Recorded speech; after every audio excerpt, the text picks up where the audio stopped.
1 kilo அரிசி வச்சுருக்கேன் வத்தல் புளியறதுக்கு. அதுக்கு அரைச்சி ஊற்றுறதுக்கு பச்சை மிளகாய் ஒரு 5-6, ஒரு 2 எலுமிச்சப்பழம். நல்லா காரமாகவும் புளிப்பாகவும் இருக்கும் வத்தல். அரைச்சிக்கலாம் மிக்ஸி ஜாரில். பச்சை மிளகாயை, எலுமிச்சப்பழம் விதையெல்லாம் எடுத்துட்டு புளிஞ்சிடலாம். பச்சை மிளகாய் விழுது அரைச்சது நல்ல காரமாக இருக்கும். போதும். இன்னொரு இதுக்கு போட்டுக்கலாம் எலுமிச்சை.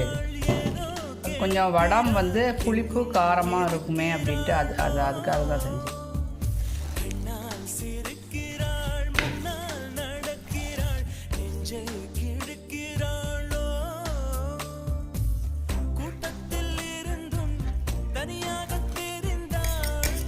இன்றைக்கி 2 குக்கரில் ஒட்டுக்கா, ஏன்னா ஒவ்வொரு வேலையாக பண்ணுறத விட இன்றைக்கி 2 படி போட்டு இன்றைக்கி கிளற எடுத்து வச்சுட்டேன் வத்தலுக்கு.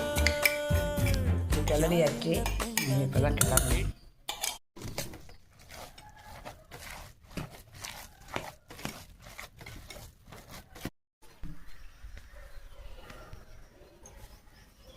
பச்சை மிளகாய் அரைச்சி விட்ட வத்தல் காய வச்சாச்சு. காலையிலேயே காய வச்சாச்சு.